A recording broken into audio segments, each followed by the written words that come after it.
नमस्ते। आप सभी को महाराष्ट्र पोस्टल सर्किल का वेबिनार सीरीज बातचीत में स्वागत है। आशा करता हूं कि आप सब सुरक्षित हैं। ये कहते हैं कि मन को काबू में लाया तो जीवन सफल हो जाएगा, लेकिन ये कहना आसान है और करना मुश्किल है। ये कोविड महामारी के माहौल में बहुत सारे लोग डिप्रेशन में चले गए हैं, बहुत सारे लोग एंग्जायटी में हैं, बहुत सारे लोग अपने परिजन खो चुके हैं। और इस माहौल में बहुत सारे लोगों को एक साइकियाट्री एक्सपर्ट की ज़रूरत पड़ती है। ये हमारा सौभाग्य है कि हमारे बीच में आज ऐसे एक अनुभवी साइकियाट्री एक्सपर्ट हैं, डॉक्टर अदिति चौधरी, जो हमारे बीच में आज हैं। मैं उनको महाराष्ट्र पोस्टल सर्कल की ओर से तहे दिल से स्वागत करता हूँ। Welcome doctor. Thank you very much. Doctor Aditi Chaudhary अपना साइकियाट्री एजुकेशन 2008 में कंप्लीट किया केजे सोमैया कॉलेज से। उनके उसके बाद मैडम 2 साल काम किया घाटकोपर में, राजावाड़ी हॉस्पिटल में काम किया और उसके बाद पिछले 10 साल से वो बीएआरसी हॉस्पिटल में एक कंसल्टेंट साइकियाट्रिस्ट के रूप में काम कर रही है।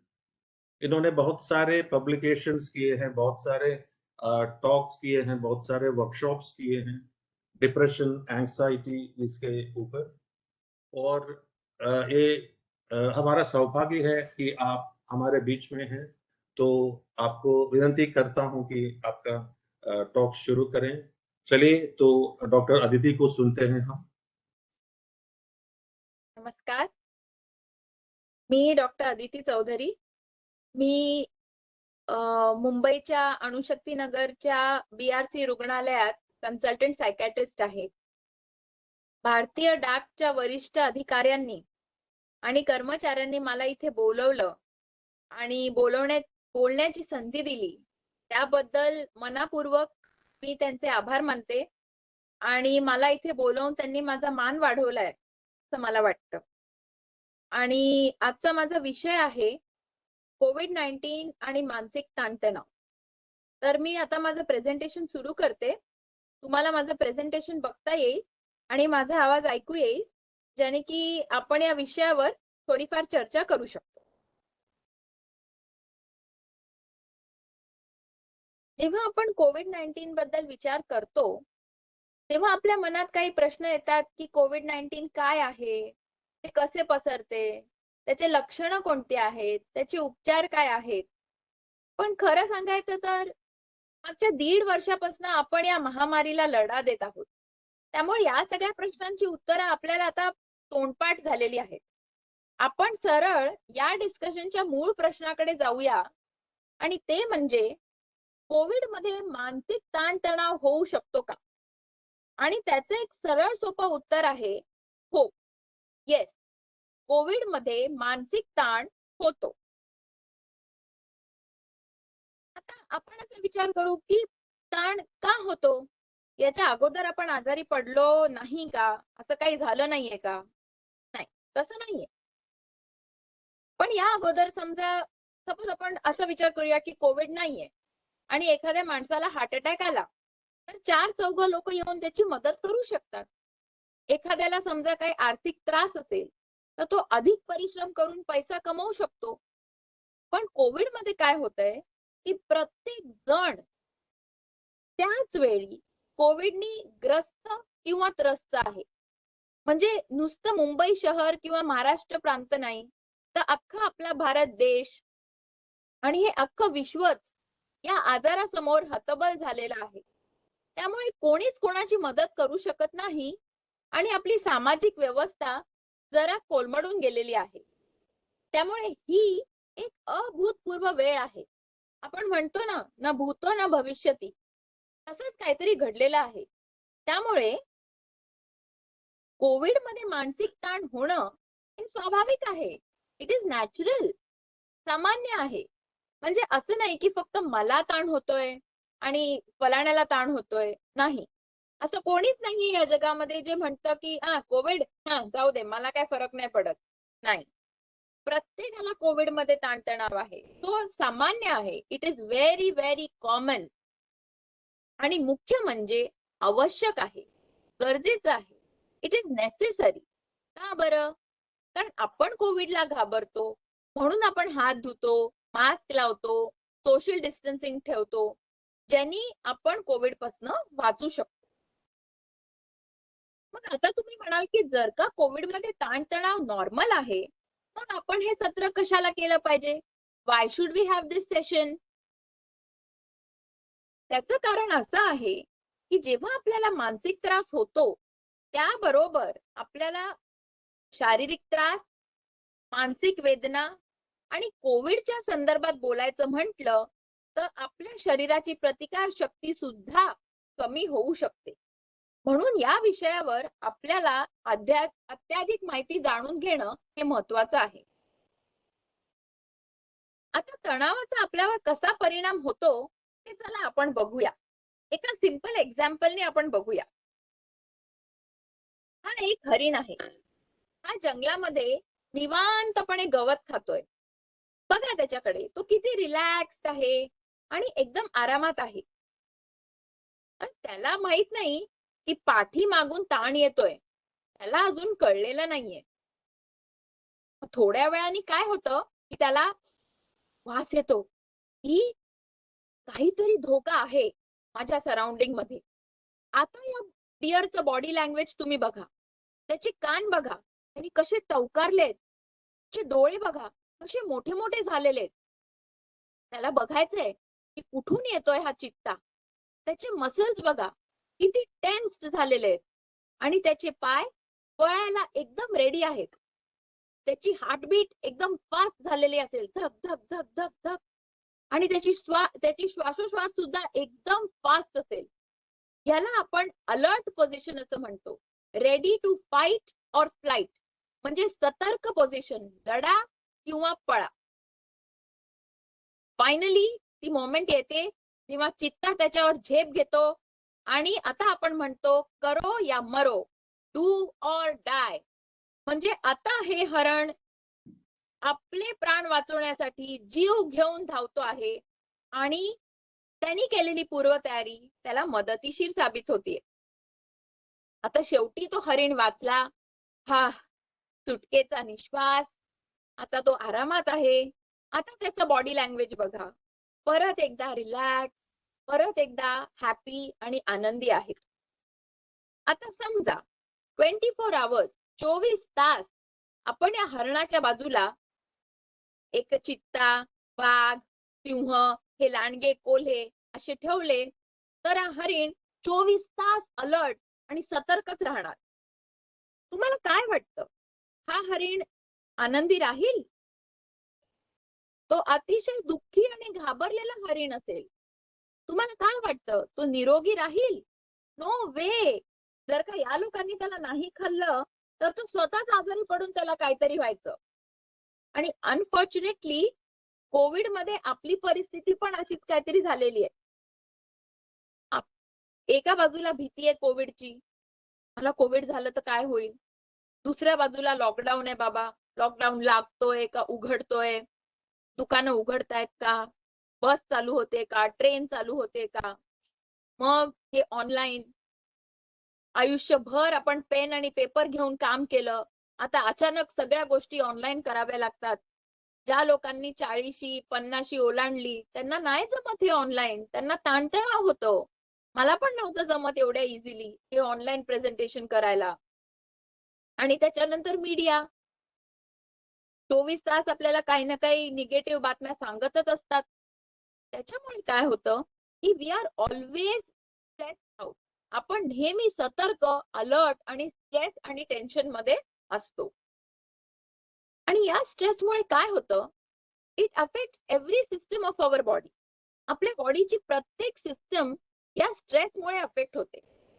आता मेंदूचं म्हणायचं म्हटलं तर आपल्याला कुठल्या गोष्टीमध्ये लक्ष लागत नाही, आपल्या कामामध्ये खूप चुका होतात, आपल्याला काही आठवत नाही, सरांनी काही इन्स्ट्रक्शन्स दिले, वी डोंट रिमेंबर, आपण विसरून जातो, भीती वाटते, उदास वाटतं, चिडचिडपणा होतो. हार्टचं म्हणायचं म्हटलं तर हृदयाचे ठोके वाढतात, ब्लड प्रेशर वाढतं, कोलेस्ट्रॉल वाढतं, ज्याने की आपल्याला हार्ट अटॅक येऊ शकतो किंवा स्ट्रोक येऊ शकतो. पोटाचं म्हटलं तर पोट दुखतं, भूक लागत नाही, ऍसिडिटी होते, अपचन होतं, पोट साफ होत नाही. बाकी शरीराचं म्हटलं तर शरीर दुखतं, थकवा येतो, स्नायू असे स्टिफ आणि टेन्स झालेले असतात. हे सगळे लक्षणं स्ट्रेसमुळे होतात. आणि मुख्य म्हणजे आपल्या शरीराची इम्युन सिस्टम म्हणजे प्रतिकार शक्ती सुद्धा वीक होऊन जाते. आपल्याला वेगळ्या वेगळ्या प्रकारचे आजार होऊ शकतात. ही काही लक्षणं आहेत जी मी स्लाइडवर टाकलेली आहेत, तुम्ही वाचू शकता.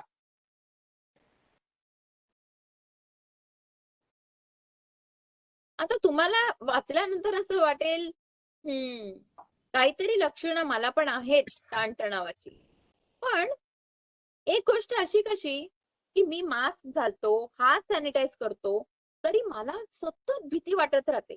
आणि माझा मित्र मास्क वगैरे घालून एकदम बिनधास्त, त्याला काहीच भीती वाटत नाही. तुम्ही म्हणता की सगळ्यांनाच ताण होतो, मग हे असं कसं? अगदी बरोबर. कारण प्रत्येक जण हा वेगळा असतो.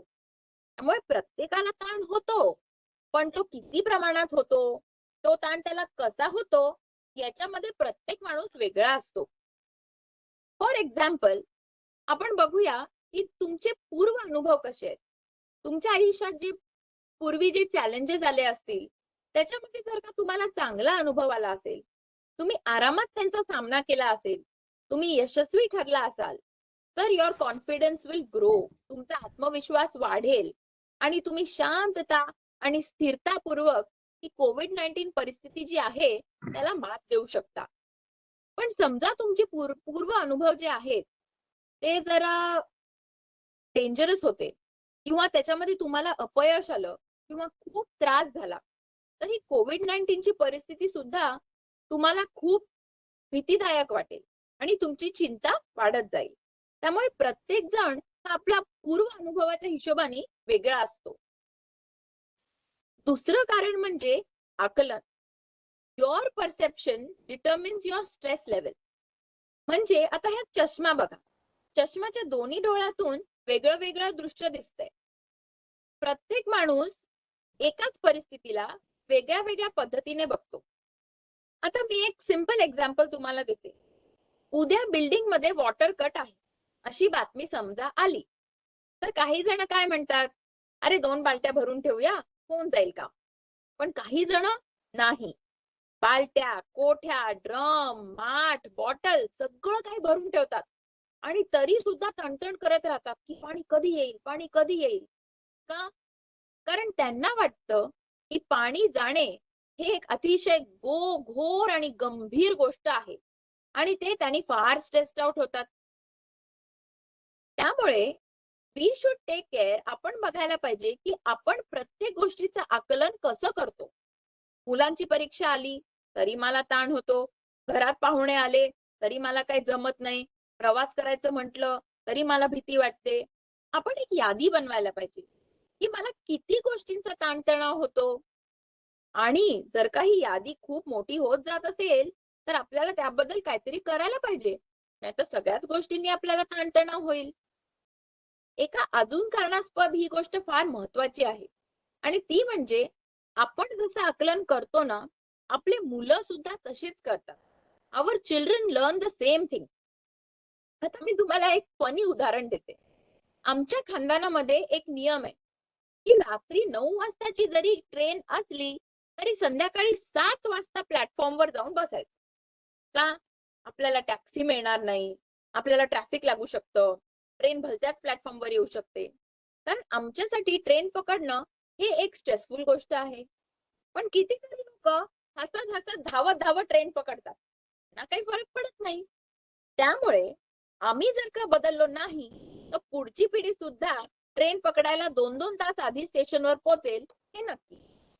त्यामुळे आपण प्रत्येक गोष्टीचं आकलन व्यवस्थित करायला शिकलं पाहिजे. नेक्स्ट म्हणजे आधीच तणाव असणे. की काही जणांचं चांगलं असतं. त्यांचे घरं वगैरे सेटल असतात, लोकं वगैरे चांगली असतात. मग त्यांना स्ट्रेस लेव्हल कमी असतं. पण इन सम केसेस कोणाच्या घरामध्ये काही आजारपण आहेत, छोटं घर आहे, खूप मोठी मंडळी, खूप लोकं राहतात घरामध्ये. घरच्या लोकांचं नोकरी, लग्न वगैरे व्यवस्थित बसतान बसलेलं नाहीये. त्यांना काही आर्थिक समस्या आहेत किंवा कुटुंबामध्ये भांडणं आहेत, कटकटी आहेत, कोर्टाच्या केस चालू आहेत किंवा मुलं अभ्यास करत नाही. या सगळ्या गोष्टींमुळे ते ऑलरेडी प्रचंड तणावामध्ये आहेत आणि वरतून या COVID-19 मुळे ते अजूनच त्रस्त होऊन गेलेले असतात. त्यामुळे आधीच तणाव असणे, ह्यामुळे सुद्धा आपल्याला कोविडमुळे तणाव होऊ शकतो. विचारूया की व्हाय डू आय गेट स्ट्रेस? मला तणाव का होतो? मुख्य कारण काय? पहिलं कारण म्हणजे अनिश्चितता. आता समजा आपण ठरवलं, की अरे पावसाळा चालू झाला, खंडाळ्याला पिकनिकला जाऊया. तरी आपण किती डिटेलमध्ये प्लॅनिंग करतो, की आपण सकाळी 5 वाजताच उठूया, पटापट अंघोळी करूया, 6 वाजताच निघून जाऊया, म्हणजे आपल्याला काही ट्रॅफिक वगैरे मिळणार नाही. कारण आपल्याला सगळं प्लॅनिंग व्यवस्थित असलं, की आपल्याला रिलॅक्स वाटतं. पण कोविडमध्ये काय आहे? नुसती अनिश्चितता. आता मी कोविडने आजारी पडतो का काय? लॉकडाऊन उघडतंय का परत चालू राहतंय? दुकानं उघडतायत का? तिसरी लाट येतेय का? बरं औषधं मिळणार आहेत का? त्याच्यानंतर व्हॅक्सिन घ्यायची का नाही घ्यायची? घ्यायची तर कोणती व्हॅक्सिन घ्यायची? कशी घ्यायची? नुसती अनिश्चितता. आणि माणसाला मुळातून अनिश्चितता आवडत नाही. त्यामुळे त्याला तणाव होतो. दुसरी गोष्ट म्हणजे आपण लहानपणापासून शिकतो. माणूस हा एक सामाजिक प्राणी आहे. Man is a social animal. कोविडमध्ये आपल्या घराण्यात समजा बाळ जन्माला आलं, त्याचं बारसं झालं, त्याचा बर्थडे सुद्धा झाला, तरी आपण जाऊ शकलो नाही. लग्न कार्य झाले, कोणी वारलं, दिवाळी आली, गणपती आले, तरी आपण जाऊ शकलो नाही. कितीही फोन कॉल केले, कितीही व्हिडिओ कॉल केले, तरी जी पारस्परिक भेट आहे, त्या गोष्टीचं आपण समाधान नाही करू शकत फोन कॉलनी आणि या दुराव्यामुळे आपल्यावर स्ट्रेस आलेला आहे. आता ताण झाला, की आपल्या भावना ज्या आहेत, त्या सगळ्या बिनसतात. आपले विचार जे आहेत, ते सगळे विस्कटून जातात आणि आपलं वर्तन जे आहे, ते सुद्धा एकदम बिघडून जातं. तर आपण स्टेप बाय स्टेप बघूया, की काय प्रॉब्लेम होतो. भावना. पहिली गोष्ट म्हणजे आपल्याला भीती वाटते. छातीमध्ये धड-धड, धड-धड होते. श्वास घ्यायला त्रास होतो. तोंडाला कोरड पडते. हात-पायांची थरथर होते. घाम फुटतो. असं वाटतं मला हार्ट अटॅक येईल, मला काहीतरी होईल. मग आपल्याला उदासी वाटू शकते. असं वाटतं शी, कुठल्याच गोष्टीत इंटरेस्ट नाही. जाऊ दे. आता असं वाटतं जगूनच काही फायदा नाही.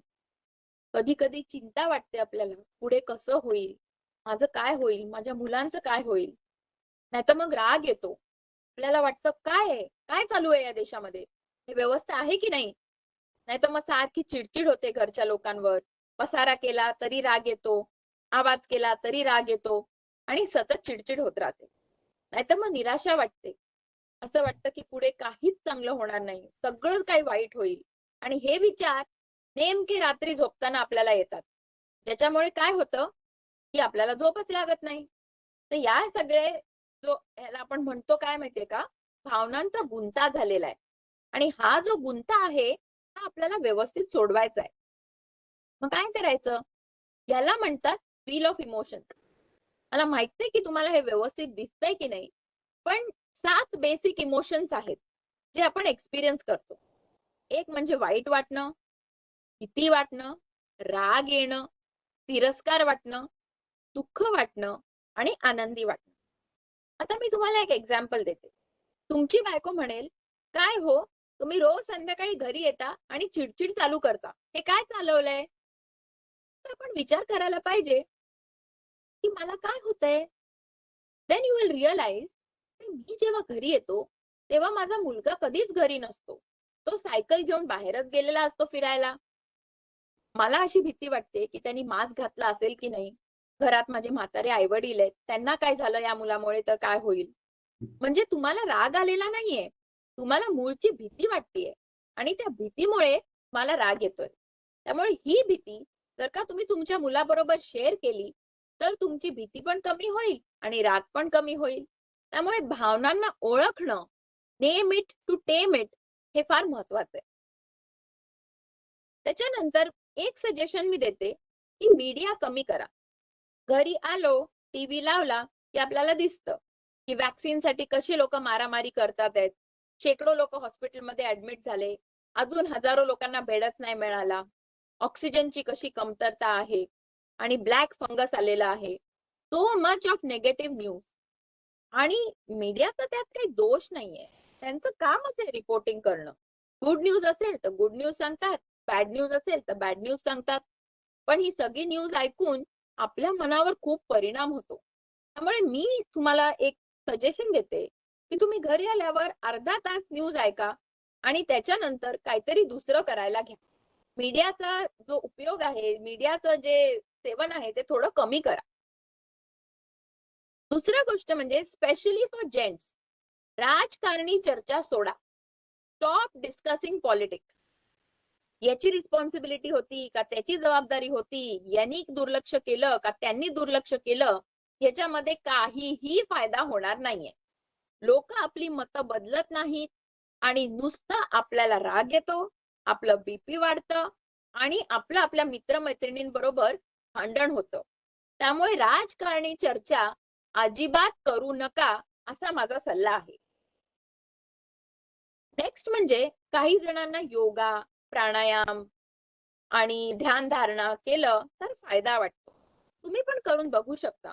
मला बरं वाटलं तर you can always continue. Next म्हणजे विचार. कधी कधी आपले विचार अनावर होतात.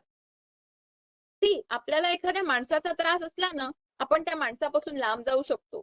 एखाद्या जागेमध्ये परेशानी होत असेल तर दुसऱ्या जागी जाऊ शकतो. पण आपल्या विचारांना सोडून आपण कुठे जाणार? आपण कुठेही पळ काढला तरी आपले विचार आपल्या बरोबर येणारच. आपल्याला काय भीती वाटते की मला कोविड झालं तर काय होईल? What will happen to me if I get COVID? दुसरी गोष्ट म्हणजे मी एकटा पडलो तर काय होईल? जे नॉर्मली जेव्हा आपण आजारी पडतो तेव्हा आपले नातेवाईक वगैरे आपल्या बरोबर राहतात किंवा आपल्याला भेटायला येतात, फ्रूट, नारळ पाणी वगैरे घेऊन येतात. आपल्याला बरं वाटतं. पण कोविडमध्ये काय, असं वाटतं आपल्याला की मला पकडतील आणि आयसोलेशन वॉर्डमध्ये टाकून देतील. आणि या एकटेपणाची माणसाला प्रचंड भीती वाटते. मी पण कोविड वॉर्डमध्ये काम करते आणि बऱ्याचदा नातेवाईकांना फोन करून सांगते की चांगले आहेत तुमचे पेशंट, आता देअर पेशंट इज डुईंग वेल. पण ते म्हणतात, नाही हो डॉक्टर, माझी आई अशी आहे ना की ती आम्हाला नाही भेटली ना तर ती कोविड पेक्षा जास्त भीतीनेच तिला काहीतरी होऊन जाणार. प्लीज आम्हाला आमच्या आईला भेटू द्या. मग मी म्हणते की कोविड वॉर्ड आहे, कसं काय भेटणार? मग आमच्याकडे ना एक काचेचं दार आहे. पेशंटची तब्येत जर का थोडीफार बरी असली ना तर आम्ही त्याला व्हीलचेअरवर त्या काचेच्या दारापर्यंत नेतो. मग त्या दारातून जरा हाय हॅलो नमस्कार वगैरे केला तर जरा जीवात जीव येतो आणि थोडा धीर वाटतो पेशंटला. त्यामुळे मी एकटा पडलो तर काय होईल, अशी भीती बऱ्याच जणांना वाटते. दुसरं म्हणजे मी मेलो तर काय होईल? जे मुलं एवढे लहान आहे, माझी बायको काय करेल? ही भीती पण खूप लोकांना असते. मी रोज बाहेर जातो, मला कोविड झालं आणि माझ्यामुळे माझ्या कुटुंबियांना पण कोविड झालं, अशी गिल्टी फिलिंग सुद्धा बऱ्याच लोकांना येते की I should not give COVID to others. माझ्यामुळे माझ्या फॅमिलीला कोविड व्हायला नको. काही जणांना वाटतं बरं कोविड झाला तर झाला, पण मला बेड मिळेल का? मला औषधं मिळतील का? ऑक्सिजन मिळेल का? याची भीती खूप जणांच्या मनात बसली होती एकेकाळी, जेव्हा मोठी लाट आली होती तेव्हा. त्यामुळे हे सगळे विचार आपल्या मनात येतात आणि आपल्याला काय वाटायला लागतं की सगळं काही वाईटच होणार आहे. Everything is going to be bad. आणि ते लगेच आत्ताच्या आत्ता होणार आहे. It is going to happen right now. आणि मी काहीही करू शकणार नाही. मी अगदीच हतबल होणार आहे. आता अशा वेळेस आपल्या विचारांना जास्ती भरकटू दिलं नाही पाहिजे. We must control our thoughts. आपण विचारायला पाहिजे की माझे जे विचार आहेत, माझ्या मनात जे विचार येत आहेत ते खरे आहेत का? Are they true? Are they correct? Covid मधून किती लोक सावरतात? ठीक आहे, आपल्याला बॅड न्यूज मिळते, पण बरेच लोक कोविडने बरे सुद्धा होतात. मी पण त्यातला एक असू शकतो. आणि एखाद्या दुसऱ्या माणसाला काहीतरी झालं म्हणून मला पण तसं होईल तर जरुरी आहे का? दुसऱ्याला लॉटरी लागली म्हणून मला पण लॉटरी लागेल असं आपल्याला वाटतं का? नाही. मग दुसऱ्याचं वाईट झालं म्हणून आपलं पण वाईट होईल तर का म्हणून वाटून घ्यावं? असं नाही विचार करायचे. आपले विचार तपासून बघायचे आणि आपले विचार आपल्या कंट्रोलमध्ये आणायचा प्रयत्न करायचा. तयारी करून ठेवायची. थोडे पैसे काढून ठेवा. आधार कार्ड रेडी ठेवा. कारण कुठल्याही हॉस्पिटलमध्ये ॲडमिशनसाठी आधार कार्ड लागतं. हॉस्पिटलची बॅग रेडी करून ठेवा, की समजा मला कोविड झालं तर मग ही बॅग घेऊन मी हॉस्पिटलला जाईन. होम आयसोलेशन कसं करणार आहे? हे सगळ्या गोष्टींची आपण पूर्वतयारी केली तर आपला कॉन्फिडन्स थोडा वाढू शकतो. मग विश्वासू. आपले विश्वासू म्हणजे कोण? Aarogya Setu, CoWIN app, ministry of health and family welfare, government of India किंवा Indian council of medical research, BMC हे सगळे आपले विश्वासाचे पात्र आहेत. आणि यांनी रिलीज केलेल्या बातम्यांवरच आपण विश्वास ठेवायला पाहिजे. व्हॉट्सअपवर, फेसबुकवर आलेल्या न्यूजचं, अफवांचं कधीही विश्वास ठेवायचा नाही आणि पसरवायचा तर अजिबातच नाही. मग आहे वर्तन. काही लोक इतके नर्वस होतात, ते अगदी एकटे आपल्या रूममध्ये बसले राहतात. दुसरं कोणीच त्यांच्या रूममध्ये येऊ शकत नाही. एकदम स्वतःला एकलकोंड करून टाकलंय त्यांनी. काही लोक तर इतके निराश होतात, की ते सांगतात, की जाऊ दे बाबा माझ्याच्यानी तर आता काहीच काम होणार नाही. मी नुसतं एका ठिकाणी बसून राहतो. काही काही लोक सारखं या ना त्या कारणाने दुसऱ्याशी भांडण करत राहतात. आणि काही काही लोकांना काय सवय लागली माहितीये का? पुन्हा पुन्हा हात धुणे. शर्टाच्या खिशात सॅनिटायझर, पॅन्टच्या खिशात सॅनिटायझर, टेबलावर सॅनिटायझर, ड्रॉवर मध्ये सॅनिटायझर, कार मध्ये सॅनिटायझर. किती सॅनिटाईज करणार तुम्ही हात? पुन्हा पुन्हा हात धुणे हे पण एक प्रकारची बिमारीच आहे असं आपल्याला समजायला पाहिजे. रिझनेबल अमाउंट ऑफ प्रिकॉशन म्हणजे बेताचं प्रिकॉशन घेणं हे ठीक आहे. पण अत्याधिक सारखं सारखं तेच करत राहणं हे काही एवढं बरोबर नाही. त्याच्यानंतर जास्त खरेदी करणे. एव्हरी टाइम गव्हर्नमेंट आपल्याला सांगते की कितीही लॉकडाऊन झाला तरी गरजेची दुकानं उघडे राहतील. तरी पण लोक 10 किलो साखर, 15 किलो गहू, 20 किलो तांदूळ सगळ्या गोष्टीचा साठा करून ठेवतात. हे पण एक वर्तनाचा प्रॉब्लेम आहे. काही लोक काय म्हणतात, I just can't bear it बाबा, मैं रात को 2 पैग लगा के सो जाता हूँ तभी मुझे नींद आती है. आणि कुछ लोग ऐसा बोलते हैं कि अरे मुझे तो काम का इतना टेंशन है, जब तक बाहर जाके सिगरेट नहीं पीता तो मुझे आराम नहीं मिलता है. म्हणजे धूम्रपान, मद्यपान याचं पण प्रमाण खूप वाढलेलं आहे. आणि ते आपल्याला कमी करायला पाहिजे. कारण थोड्या वेळासाठी आपल्याला बरं वाटू शकतं, पण इन द लाँग टर्म आपल्याला या गोष्टीचा फार फार त्रास होतो. बेकायदेशीर वागणे. किती लोक तुम्ही बघता, मास्क हनवटीवर असतो किंवा गळ्यावर असतो, वाटेल तसे मोकाट सुटल्यासारखे फिरत असतात, बेकायदेशीर वागत असतात.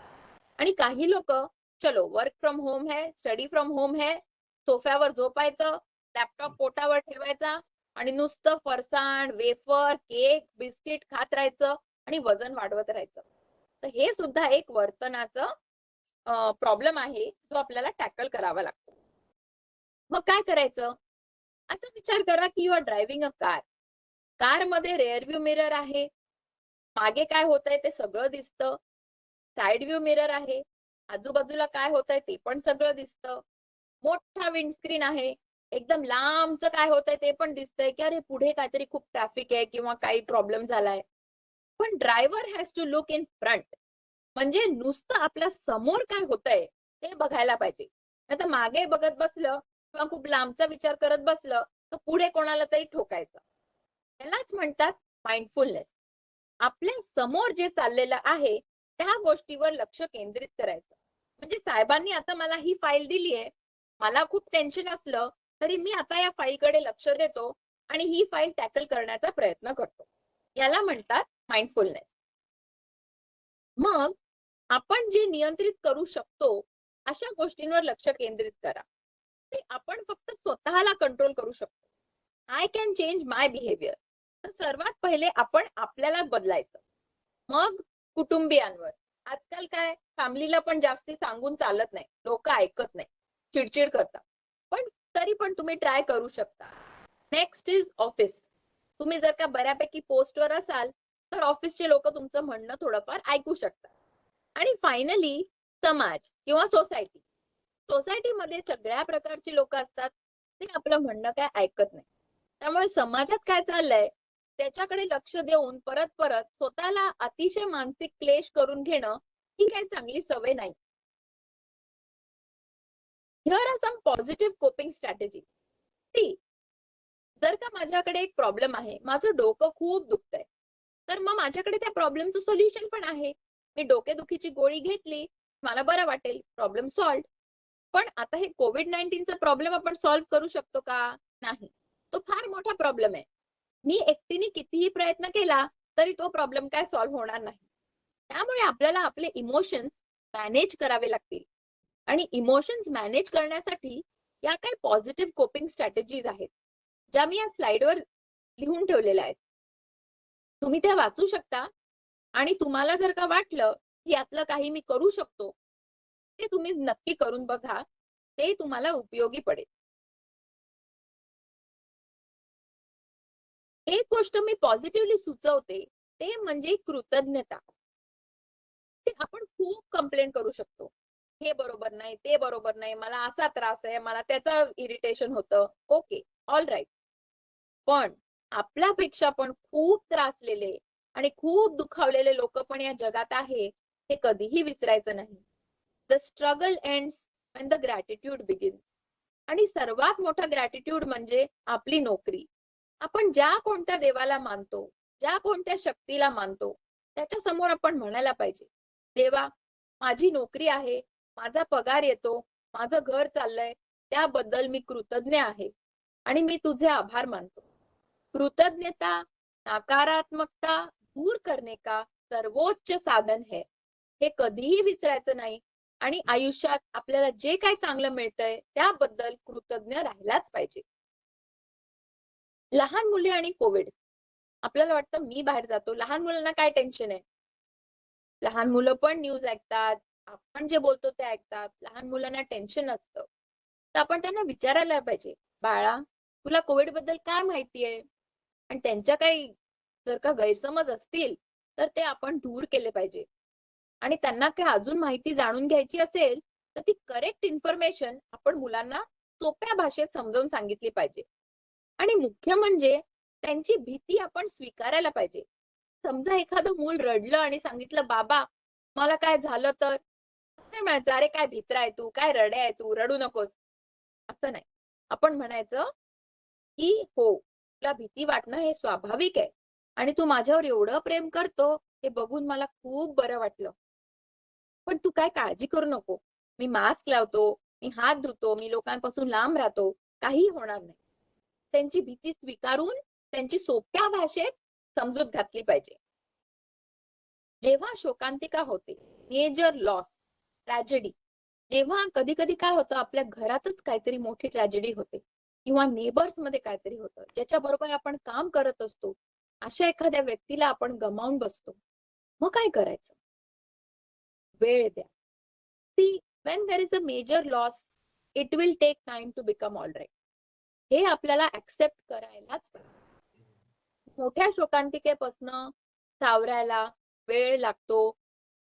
स्वतःला, स्वतःच्या परिवाराला तेवढा वेळ द्या. दुसरी गोष्ट म्हणजे मोठं चित्र पहा. ठीक आहे, माझे काका नाही राहिले किंवा माझ्या मामींना काय झालं, पण माझी बायको आहे, माझी मुलं आहेत, माझी नोकरी आहे, इतर बऱ्याचशा गोष्टी आहेत, ज्यांच्यासाठी मी जगू शकतो. तर मोठं चित्र बघायला पाहिजे. नेक्स्ट म्हणजे कमीत कमी कोणाशी तरी बोला. Talk to somebody. When you talk to somebody, आपल्याला खूप बरं वाटतं. आपलं मन हलकं होतं आणि आपल्याला असं वाटतं की आपल्या मनात जे काही दुःख आहे ते सगळं बाहेर निघालं. त्यामुळे कोणाशी तरी बोला. टॉक टू युअर सिनियरशी बोला, कलिगशी बोला किंवा कोणी नाही सापडलं तर डॉक्टरांशी बोला. पण कोणाशी तरी बोला. आता जर का सगळं माहित आहे, तरी मदत मिळण्यात एवढे अडथळे का येतात? आता समजा आपल्याला कळलं, if we come to know की आपल्या ऑफिसमध्ये कोणाला तरी त्रास आहे, तर आपण काय करतो? आपसातच कुजबुजायला लागतो. अरे, त्याला काहीतरी झालेलं दिसतंय. हा काय एवढा बरा नाही वाटत आहे. पण ह्याला कोण विचारेल? Who will ask him? I think boss should ask. बॉसनी विचारायला पाहिजे. मी कशाला विचारू? त्याच्या मित्रांनी विचारायला पाहिजे. नाही, असं नाही. तुम्हाला काहीतरी आढळलंय ना, काहीतरी रॉंग आहे. तुम्ही सुद्धा प्रेमाने आणि माणुसकीने विचारू शकता, की "बाबा तू कसा आहेस? तुझी तब्येत बरी आहे ना? तुला काही त्रास आहे का?" कारण मला असं जाणवलंय, की तू एकदम शांत शांत असतो. आता मोस्टली काय होईल, लोकं म्हणतात, "no, no, I am fine. I am fine. Okay, everything is okay." पण तुम्ही गिव्ह अप नाही करायचं. तुम्ही परत विचारायचं. यू मस्ट आस्क अगेन, की "नाही, तू मला सांग, काय प्रॉब्लेम आहे? Please tell me." मी ऐकतो. आणि जेव्हा ते सांगतील, तेव्हा मनापासून ऐका. 10 मिनिटं, 15 मिनिटं ते जे बोलतायत ना, त्यांना बोलू द्या. बोलल्यानंतर त्यांना खूप आराम मिळेल. आणि त्यांना कधीही असं सांगू नका, की "अरे, use your will power to come out of it." Will power वापर आणि निघ बाहेर. नाही. नो. Will power does not work in severe stress, anxiety and depression. त्यामुळे विल पॉवर म्हणायचं नाही. त्याच्यानंतर त्यांना वेगळं करू नका, की "अरे, हा थोडा डिस्टर्ब वाटतोय, चला याला थोडी प्रायव्हसी देऊया. आपण ह्याच्याशी बोलणार नाही." नाही, दॅट इज नॉट करेक्ट. किंवा नावं ठेवू नका. आणि कधी पण कंपेअर करू नका. "तू एवढा घाबरतोस? त्याला बघ, त्याच्या घरी काय-काय झालंय, तरी तो बघ कसा खमक्यासारखा उभा आहे आणि तू एवढा घाबरतो."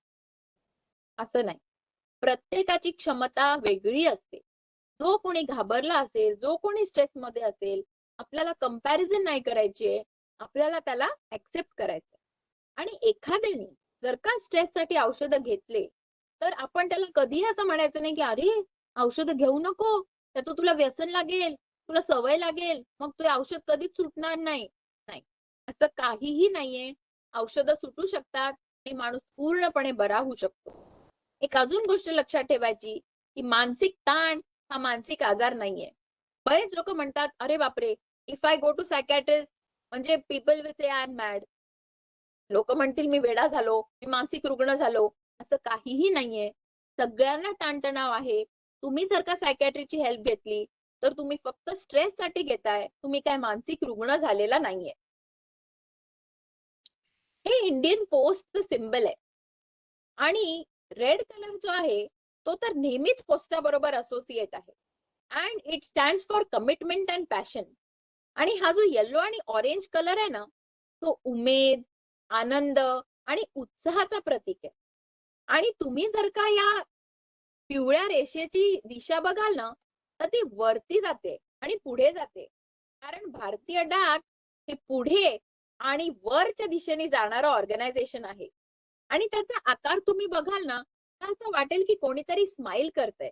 Because Indian post carries emotions across physical distance. म्हणजे तुम्ही नुसतं पत्र नाही पोहोचवत, तर त्याच्याबरोबर असणाऱ्या शेकडो-शेकडो छोट्या-मोठ्या भावना सुद्धा भारताच्या एका टोकापासनं दुसऱ्या टोकापर्यंत तुम्ही पोहोचवता. आणि आम्हाला फार अभिमान वाटतो, की it is the largest post network in the world. आणि कोविड-19 सारख्या कठीण समयी इंडियन पोस्टनी किती महत्वाची कामं केली आहेत, हे मी इंटरनेटवर जेव्हा शोध घेतला, तेव्हा मला कळलं, की तुम्ही कितीतरी औषधं, मास्क, रॅशन हे देशाच्या कोन्या-कोपऱ्यापर्यंत तुम्ही पोहोचवलं आहे. आणि त्याबद्दल मी तुम्हाला काँग्रॅच्युलेशन्स देते. इनफॅक्ट व्हेंटिलेटर्स आणि टेस्ट किट सुद्धा तुम्ही ट्रान्सपोर्ट केलेले आहे आणि त्याचं कॉन्ट्रिब्युशन खरंच खूप इनव्हॅल्युएबल आहे, असं मला वाटतं. मी पण एक भारत सरकारची कर्मचारी आहे. भारत सरकारचा कर्मचारी जो असतो ना, तो साधा माणूस असतो. परंतु तो साधारण नसतो. आणि त्याला साधारण समजण्याची चूक कोणीही करता कामा नये. अगदी आपण स्वतः सुद्धा नाही. कारण जेव्हा परिस्थिती बिकट होते, तेव्हा इतर लोकं वाट बघतात, ऑब्झर्व्ह करतात आणि विचार करून पाऊल पुढे टाकतात. पण भारत सरकारचा कर्मचारी हा कर्तव्यनिष्ठ असतो, धैर्यवान असतो आणि कुठल्याही परिस्थितीत सरकारी कार्यशैली निरंतर पुढे नेत असतो आणि सरकारी कार्यव्यवस्था डावाडोल होऊ देत नाही. त्यामुळे तो पण एका प्रकारचा सैनिकच आहे, असं आपण मानून चालायला पाहिजे आणि अतिशय अभिमानाने आणि गर्वाने आपण आपलं काम केलं पाहिजे. शेवटी लास्ट म्हणायचं तर the only mistake you can make is not asking for help. जेव्हा आपल्याला वाटतं की मला खूप स्ट्रेस आहे, मला खूप ताणतणाव आहे, तेव्हा हेल्प इज अवेलेबल. मदत अवेलेबल आहे. फक्त मागायची देरी आहे. तुम्ही फक्त मागा, कोणाशी तरी बोला, कोणाला तरी विचारा, तुम्हाला हेल्प मिळेल. आणि हेल्प मागितली तर परिणाम एकदम वेगळे असू शकतात. हे नेहमी लक्षात ठेवायचं. So please if you feel you are stress, if you feel you are depressed, मला असं वाटतं की तुम्ही तणावामध्ये आहात, तर प्लीज मदत मागायला मागे पुढे पाहू नका आणि please reach out and seek help. With this मी माझं प्रेझेंटेशन संपवते. हे आमचं BRC हॉस्पिटल आहे अणुशक्ती नगरमध्ये मुंबईला. मी तुम्हाला सगळ्यांना इन्व्हिटेशन देते. जेव्हा कोविड-19 संपेल तेव्हा एकदा अणुशक्ती नगरला या. अतिशय सुंदर जागा आहे. मी स्वतः तुम्हाला हॉस्पिटल दाखवेल, अणुशक्ती नगर दाखवेल आणि आपण सगळेजण भेटून खूप आनंदाची वेळ आपण बरोबर स्पेंड करू शकतो असं मला वाटतं. आणि परत एकदा तुम्ही मला इथे बोलवलं आणि खरंच भारतीय डाक सारख्या प्रेस्टिजियस ऑर्गनायझेशनसाठी मला हे लेक्चर घेण्याची तुम्ही संधी दिली आणि खरंच माझा मान वाढवला. त्याबद्दल मनापूर्वक आभार. Thank you very much. तो बहुत धन्यवाद डॉक्टर।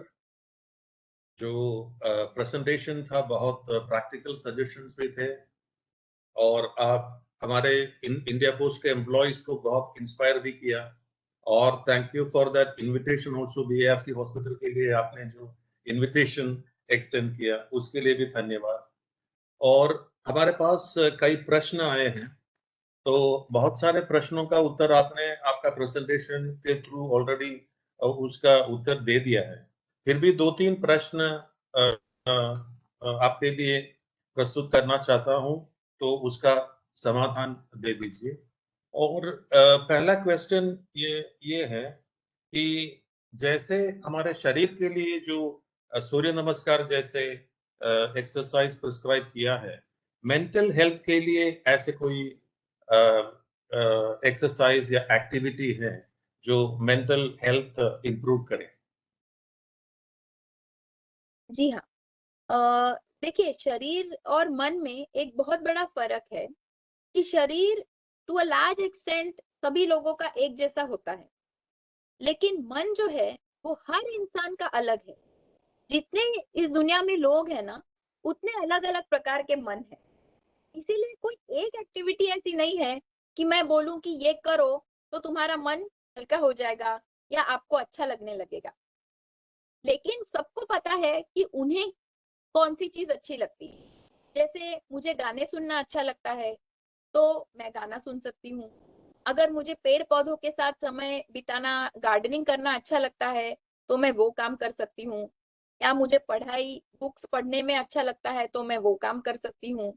या कुछ लोगों को सिर्फ साफ सफाई करना, जिसमें दिमाग को ज्यादा जोर नहीं देना पड़ता, ऐसा एक्टिविटी करने में भी बहुत सुकून मिलता है, तो वो भी कर सकते हैं।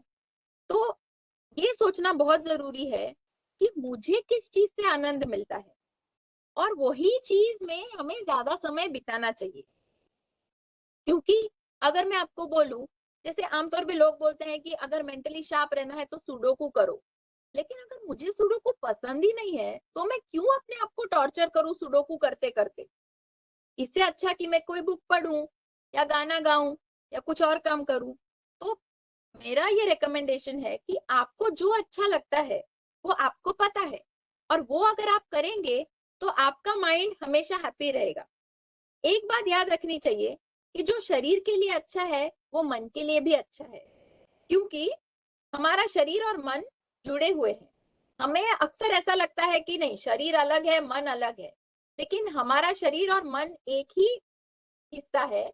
तो अगर हमें ऐसे फॉर एग्जांपल अब तो पार्क्स वगैरह सब खुल गए हैं लॉकडाउन के बाद, तो अगर हम पार्क में 4 राउंड भी लगाएंगे ना तो अपने माइंड को भी फ्रेश लगने लगता है। तो अपने शरीर और मन को अच्छा लगे वो काम जरूर करें। ये मेरा रिकमेंडेशन।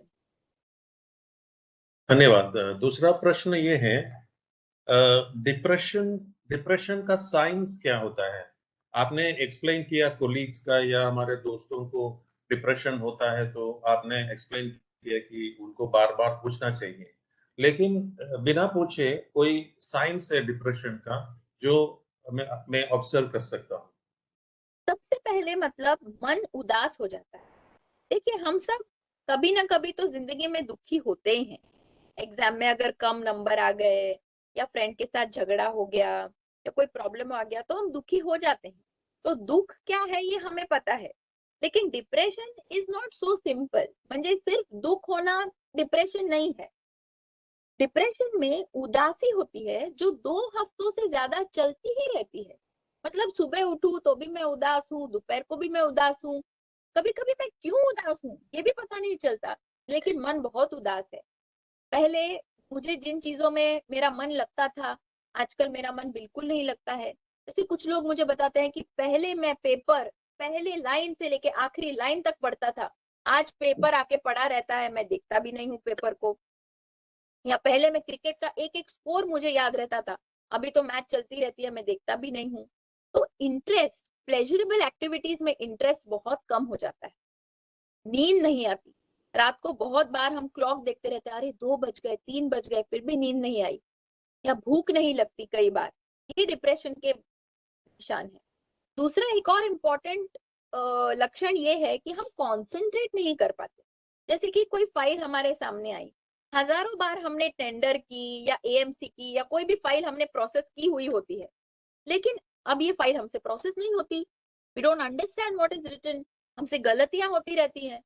ये भी डिप्रेशन की एक निशानी है। या कभी कभी चिड़चिड़ भी बहुत होती है, याद नहीं रहता है हम क्या करने वाले हैं या क्या करना चाहते थे। कई बार हमें ऐसे लगता है कि आगे का जो फ्यूचर है that is all going to be very very bad. We feel hopeless कि आगे कुछ भी अच्छा नहीं होगा। या वी स्टार्ट फीलिंग कि आई एम हेल्पलेस, मैं कुछ नहीं कर पाऊंगा, I can do nothing to change my situation. And sometimes we feel guilty for no reason कि I am a useless man, मैं जिंदगी में कुछ कर नहीं पाया, दूसरे लोग देखो कैसे आगे चले गए, मैं तो वही का वही रह गया। हालांकि it is not true, but we start feeling like that, ऐसा हमें महसूस होने लगता है।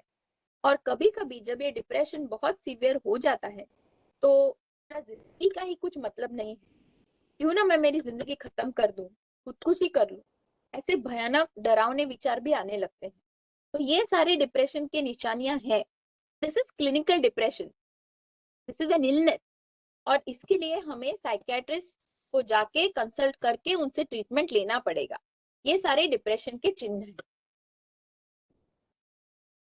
एक और प्रश्न है डॉक्टर, ये डिप्रेशन के बारे में आपने बोला एक साइकियाट्रिस्ट को मिलना चाहिए या साइकोथेरापिस्ट को मिलना चाहिए। ये क्या ड्रग्स ड्रग्स से ट्रीटमेंट करोगे या कोई थेरापी उसके लिए होगा?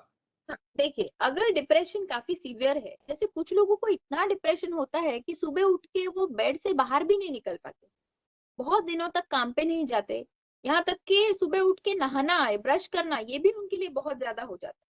तो when the depression is pretty severe, medication is the only way to go. Medication हमें देना ही पड़ता है। लेकिन अगर माइल्ड डिप्रेशन है, जैसे कि कोई स्ट्रेस की वजह से, जैसे मैं एग्जाम में फेल हो गई तो मैं इस चीज से मैं कोप नहीं कर पाई और मैं बहुत उदास हो गई, तो हम साइकोथेरेपी या काउंसलिंग से भी कोशिश कर सकते हैं। लेकिन एक बार डिप्रेशन थोड़ा मीडियम और सीवियर हो जाता है तो हमें लगता है कि मेडिसिन से ही इंसान जल्दी भी ठीक हो सकता है और ये सेफ भी है, क्योंकि मेडिसिन से अगर वो जल्दी ठीक हो जाएगा तो सुसाइड जैसे कॉम्प्लिकेशंस हम प्रिवेंट कर सकते हैं। थैंक यू, बहुत-बहुत धन्यवाद डॉक्टर, ये प्रेज़ेंटेशन के लिए और ये प्रश्न का उत्तर देने के लिए, और आशा करता हूँ कि आप आपके करियर में आगे बढ़ें। Thank you very thank much. You. Thank you. नमस्कार। Thank you.